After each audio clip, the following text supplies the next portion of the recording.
Good afternoon, everybody. It's Chris Pequin here, and I just want to welcome you to my website and to my little information video that I've put together. There's a lot of controversy and I think a lot of misunderstanding, mostly, of what it's like to get a firearm in Canada and what some of the real issues are around firearms in our country at this point. And I think a lot of people, I hope that if you currently don't own a firearm and you are really concerned about what is happening with firearms in our country, that you are watching this video. Um, because I think, like I said, there's a lot of misinformation or misunderstanding mainly out there. Really, what is the process in Canada to get a firearms? Obviously, nobody wants to see people get hurt or have gun violence taking place on our streets. There has been some rising street violence in like Toronto and Montreal, Vancouver, some of our major centers. And that's mainly happened amongst gang members. And be honest with you, it's happening with illegally acquired firearms that are mainly smuggled in from the United States. And so, if you really want to start to try to fix those problems, it's not going to happen by restricting what guns legal firearms can buy, firearm owners can buy, or um, taking away certain guns. Once somebody has gone through the rigorous process to prove they're a law-abiding citizen, and to in order to get a firearms in Canada, it is really quite a process. So I'm going to walk you through that today. But if you really want to solve gun violence in this country, I think what we really need to do is really be tough on crime. If you're a member of a gang and you use a firearm to rob somebody or hurt somebody or kill somebody, I think we need to have really, really strict laws in place and really crack down on that. But we also really need to crack down on is gun smuggling across our borders, but certainly taking away certain guns and limiting access to guns to law-abiding citizens, I don't think is going to save a single life, to be quite honest with you. But bear with me, okay? Let's take a look. All right, let's say that right now you wanted to go buy a firearm. All right. Well, unlike our friends to the south, we do not have a right to bear arms. And so we do have certain rights, self-protection, things like that, but it's a little muddy. And so you're not going to be able to just run down to your local gun shop and buy a gun and walk out the same day. Okay.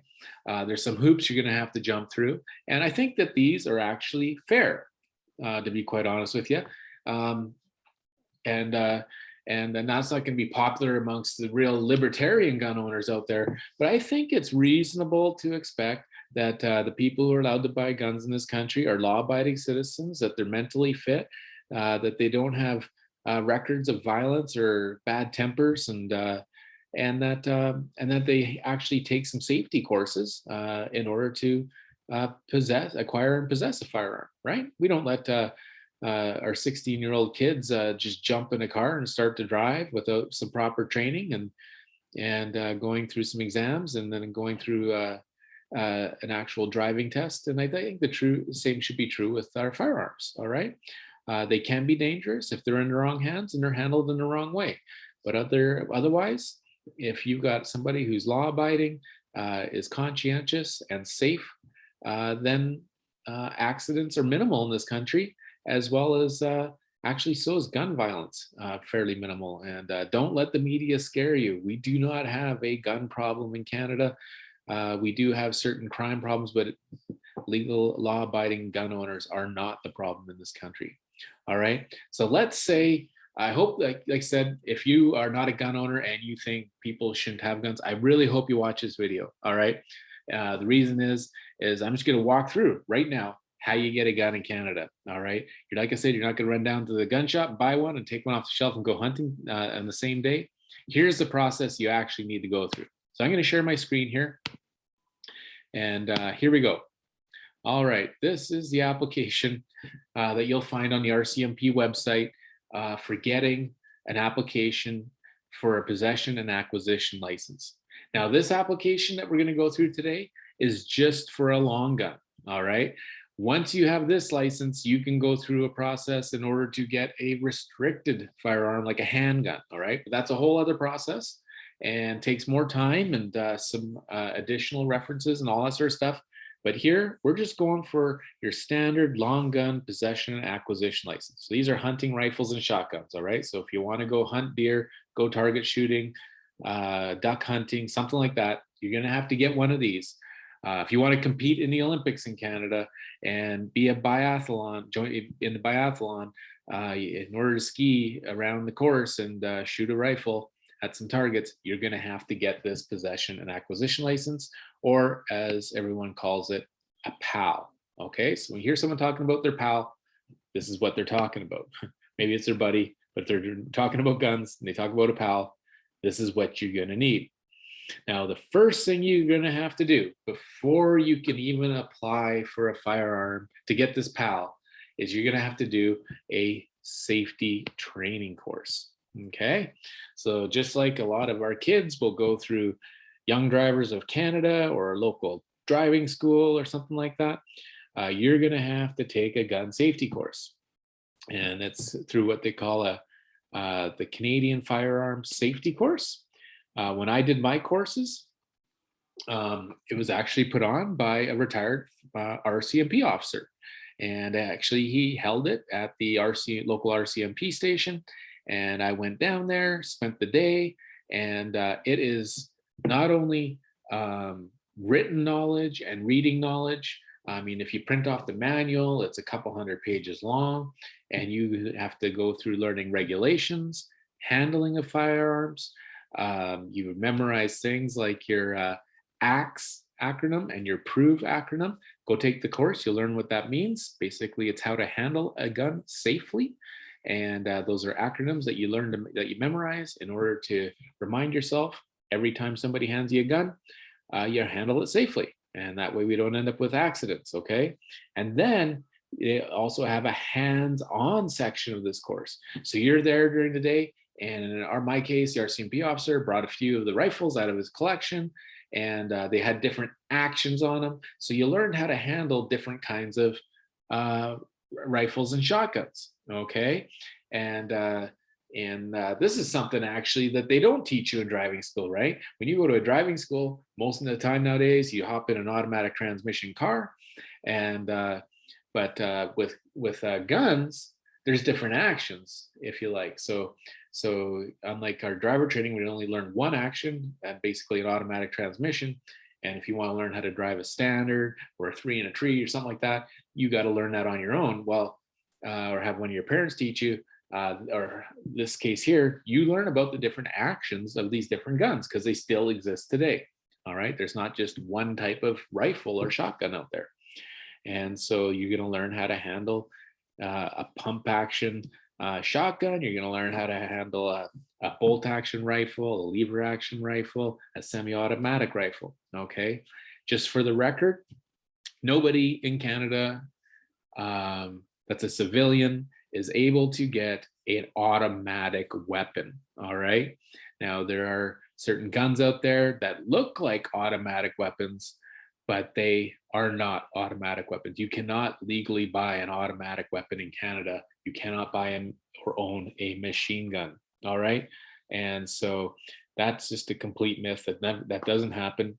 Like I said, there are guns that collectors like to have that kind of look like a machine gun, but honestly, the guns that you'll see that look like machine guns that you can legally buy at a gun shop are no more dangerous than grandpa's hunting rifle in his locker at home. All right, so anyways, back to the course here. So you're going to do this hunter safety course, and you've got to write an exam at the end, not only a written exam, but you also have to show your examiner that you know how to properly handle these types of guns and know how to load them, unload them, and handle them in the event of a misfire, everything like that. So there is a safety course that you have to take. No safety course, no possession and acquisition license, no PAL. All right, no PAL, no gun for you. All right, so that's how that works. And so it's much like a passport application. You got to go through and fill out a bunch of stuff here. You're going to pay $62.55 for a non-restricted license, which is a regular PAL, and $62.55. You do your safety training course. You're going to have to get a passport photo and submit that along with your application. And then here's your application. You got your standard procedure stuff, your date of birth, your ID, your address, your phone number, all that good stuff, how they contact you. And then we get into your personal history, okay? Even if you have the money, you take the course, we just do not give out guns and pals to anybody in this country, all right? You have to fill this out. And then there's additional safeguards we'll get into with this as well. But here we go, all right? It says right here, if you answer yes to these questions in this section, you have to provide details on a separate piece of paper. Add your name at the top of each page you attach. If you do not provide details around these things, your application cannot be processed. If you answer yes to any of these things, it doesn't mean that your application will be refused, but it will lead to further examination, all right?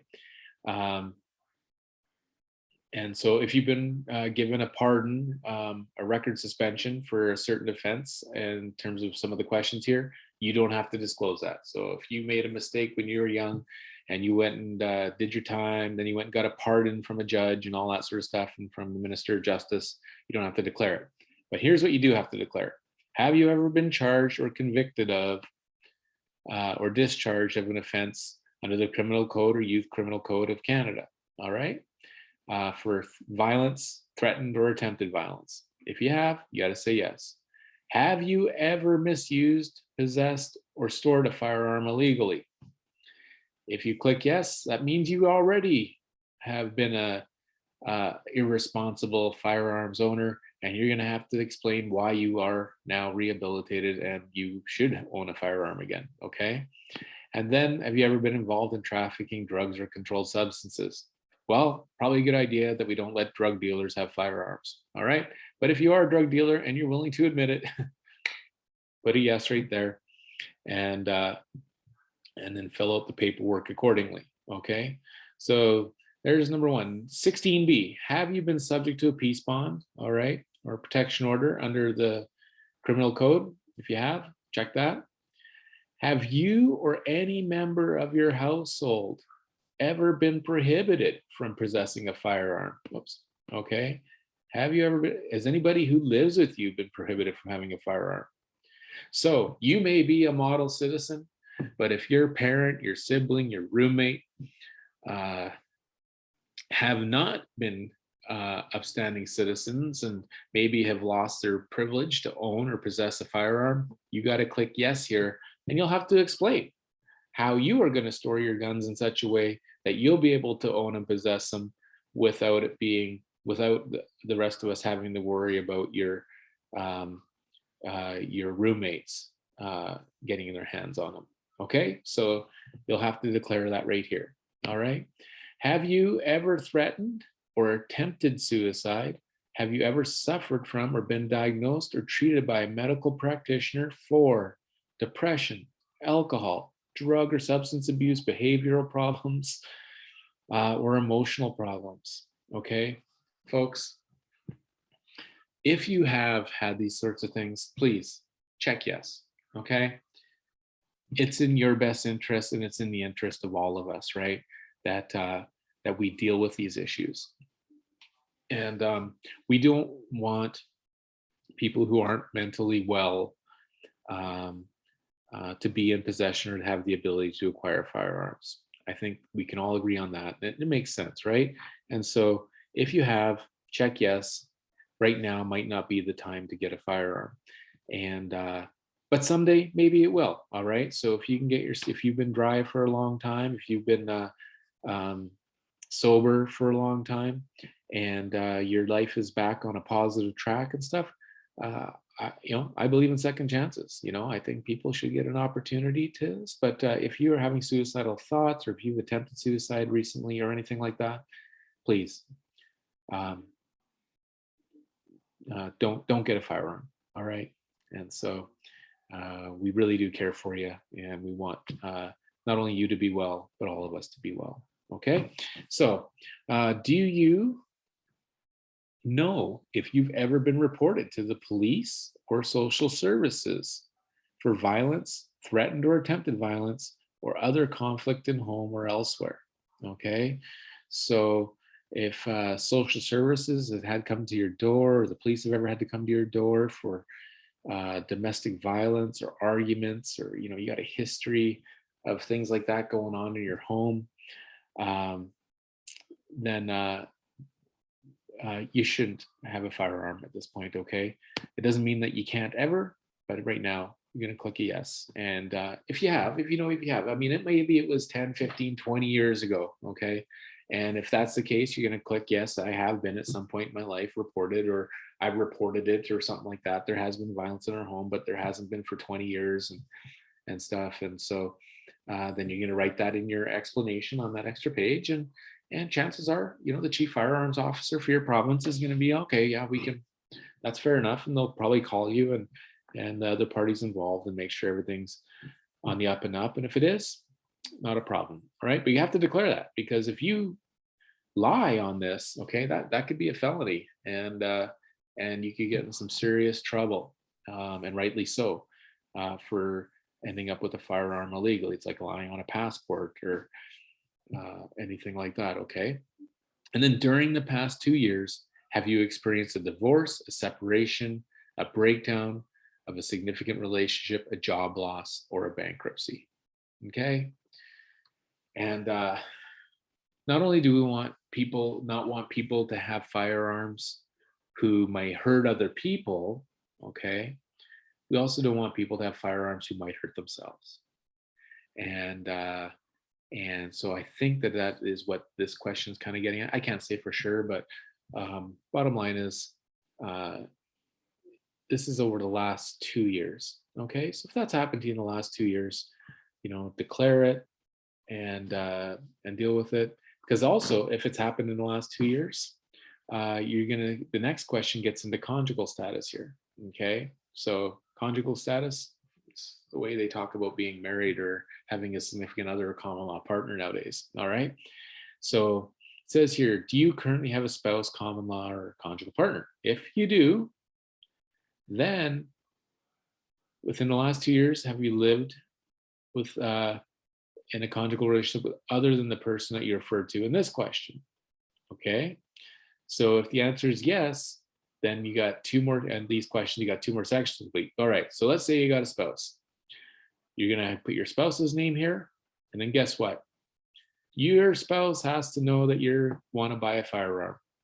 So your spouse is gonna sign here, okay, and date it, put their telephone number, and if they're all cool with you having a firearm, no problem, they'll sign it and you'll send that off. However, if within the last 2 years you've been separated or divorced and you have an ex in the picture as well, or maybe on the heading out of the picture, you need to put down your former spouse's information and your ex's information down here.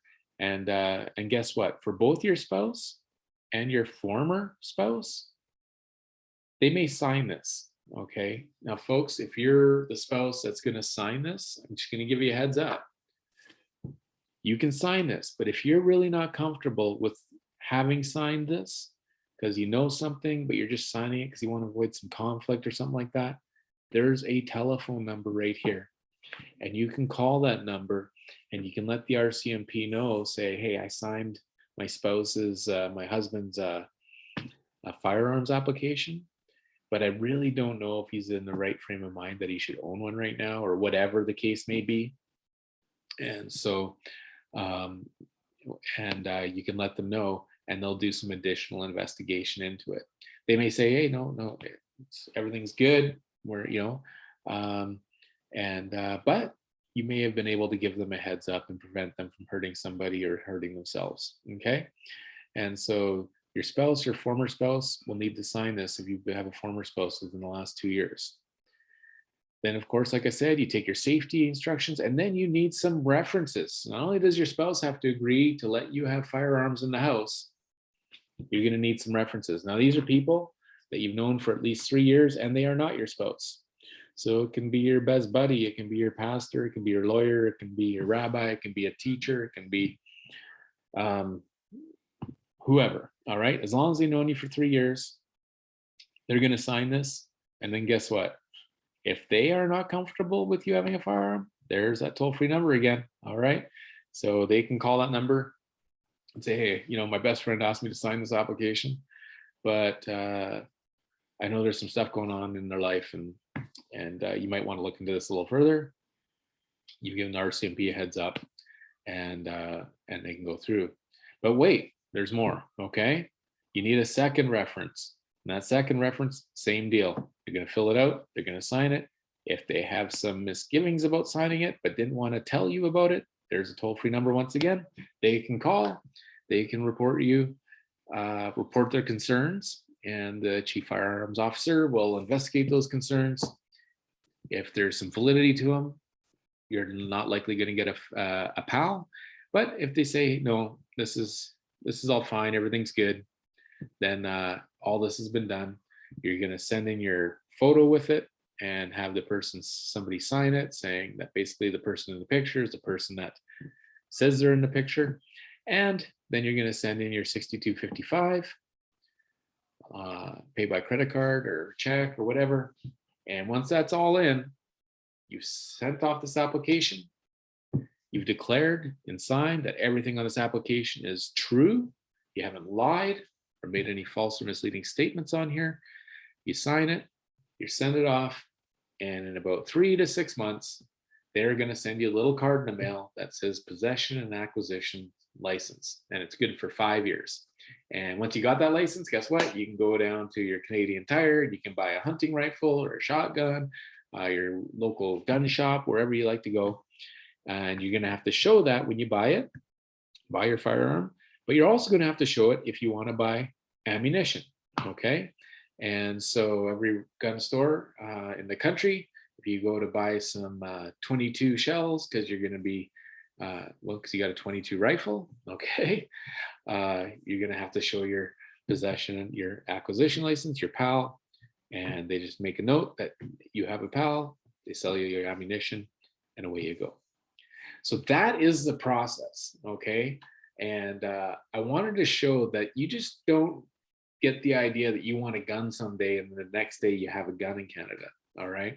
There is some serious hoops that you need to jump through, and I think rightly so, in order to possess and acquire firearms. And like I said, we don't want people hurting themselves or hurting other people.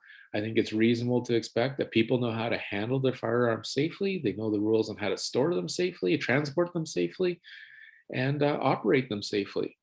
And so that's how it works in Canada. Now, often when you're watching TV and stuff, you might get the idea that it's something like the Wild West, or like what goes on in the United States, where most citizens in the United States can just go in with their driver's license and buy a gun and go home the same day, and they don't have to necessarily take any courses. It's not a good idea, I don't think, but you certainly can. Okay, it's a different culture, it's a different country, and we are not them. And so I hope that if you're watching this today, that if you found it very helpful, you can go to the RCMP website, look up possession and acquisition license, and if you want to go through the process of owning a firearm, you can certainly do it that way. And once you have that license, you can purchase any long gun in the country. Okay, that is semi-automatic or bolt action, lever action, whatever. Okay, but once again, nobody's going out with their gun license and buying automatic weapons, machine guns, or anything like that in Canada.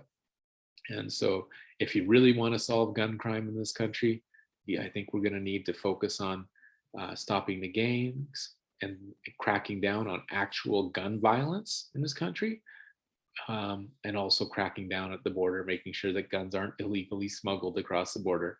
I was just reading an article last week, actually, and there's an article, I think it was Niagara Falls, if I got it right, and somebody found a drone in the tree in Canada, and attached to that drone were some illegal handguns that were flown over Niagara Falls into our country, and got caught in the tree. And so whoever was in Canada obviously didn't make the pickup and didn't show up to pick up their delivery. But that's the kind of thing that we need to be focused on stopping if we're going to stop gun violence in Canada. And like I said, for the most part, law-abiding gun owners, the last thing anybody I know that owns a gun wants to have happen is to hurt themselves or hurt somebody else, and or have a family member that shouldn't get a hold of them, get a hold of it and hurt somebody or themselves. And so that's how it's done here in Canada. I hope you found this informative. Once again, my name's Chris Pequin, and I am actually a potential candidate in the riding of South Okanagan, West Kootenay. And I put this video together because I think it's important that as somebody who desires to be your MP someday, that they be informed on some of these issues and be able to answer questions for them. So if you have any additional questions or things you'd like me to address, please fire them off, and I'll do my best to answer them, do the research if I don't know much about it, and get you the proper answers. But that there is how you get a gun in Canada. Not that easy. Have a good day.